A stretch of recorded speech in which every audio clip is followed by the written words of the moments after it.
The news day continues here on One News Now. I'm Riza Diaz. On top of the destruction and devastation caused by Typhoon Odette, COVID-19 vaccine supply, deliveries, and rollout have also been affected.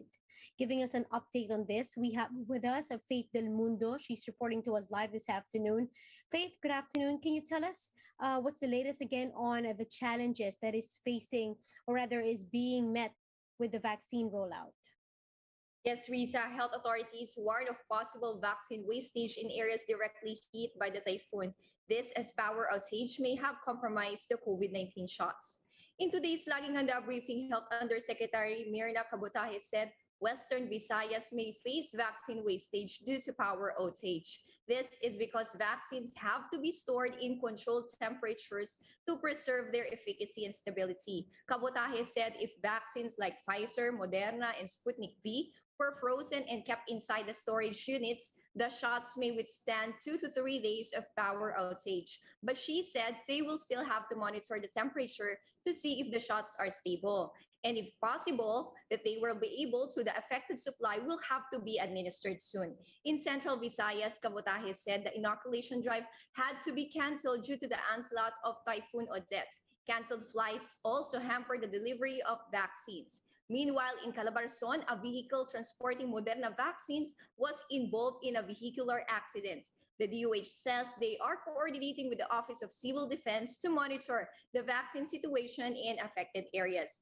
Risa, the DOH says it will defer to the judgment of local governments if they would continue vaccine rollouts or prioritize relief operations. The agency says the mass inoculation drive may be extended until December 22 or be moved to a later date.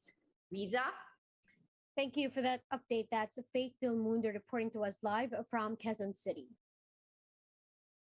Now, Typhoon Odette slightly intensifies as it endangers the Kalayaan Islands. Odette was last located 380 kilometers west-northwest of Puerto Princesa City. It is now packing winds of 155 kilometers per hour with gustiness of up to 190 kilometers per hour. The typhoon will pass over the vicinity of Kalayaan Islands and is expected to intensify further. It is forecast to exit the Philippine area of responsibility this afternoon. Now, the typhoon will bring heavy to torrential rains over Kalayaan Islands. Moderate to heavy rains, meanwhile, are expected over some parts of Luzon. Now, all flights from Mactan Cebu remain suspended to make way for the assessment of damage caused by Typhoon Odette.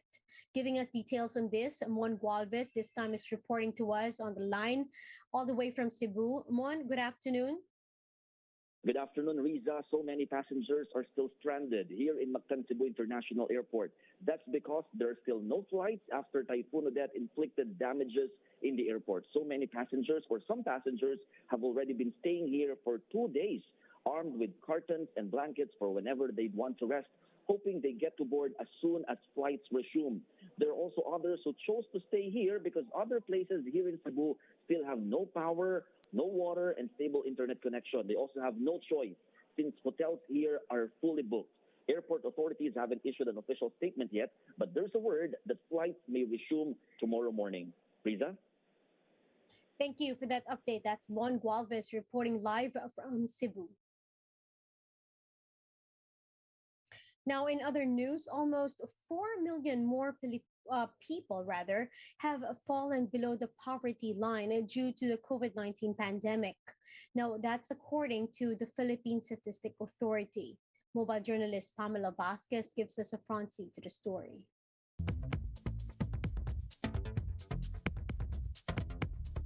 The pandemic has pushed millions more Filipinos into poverty. The Philippine Statistics Authority on Friday reported that poverty incidence among individuals shot up to 23.7% in the first 6 months of the year. That's equivalent to 3.87 million additional people, or more than 26 million people in total who are poor.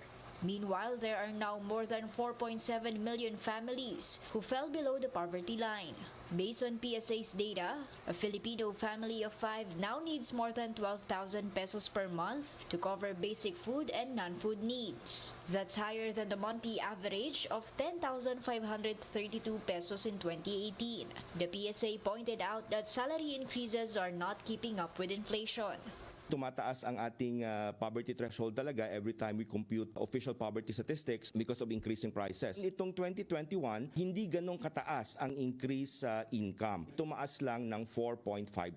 So mabagal ang increase sa income kaysa doon sa poverty threshold. Socioeconomic Planning Secretary Carl Chua said the stringent quarantines were to blame, but NEDA is retaining its target of bringing down the poverty incidence by the end of President Duterte's term. With stronger growth in the second half of 2021, as we further relax restrictions and increase our vaccination rate, we can expect poverty incidence to decrease. By region, Metro Manila had the lowest poverty incidence, while Bangsamoro Autonomous Region and Muslim Mindanao posted the worst rate. Mobile journalist Pamela Vasquez, We Are One News. Let's now take a quick look at today's other top stories.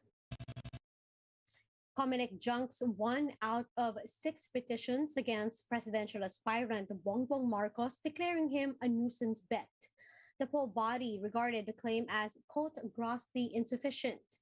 Bongbong's spokesperson, Vic Rodriguez, says the dismissal was expected. A U.S. court approves the recovery plan of flag carrier Philippine Airlines. Filed in September, PAL's Chapter 11 petition includes removing of debts amounting to $2.1 billion.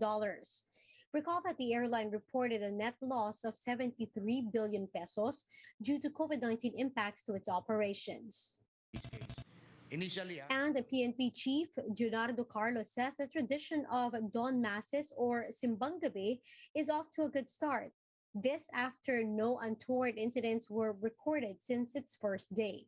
Carlos attributed this to heightened police presence around churches. And for more updates, visit News 5, The Philippine Star, and Business World Online. Visit our website, onenews.ph, for more in-depth analysis. You can also catch One News on Signal Play app. Register for a free account now, www.signalplay.com, and stream One News live anytime, anywhere. I'm Riza Diaz. We are One News.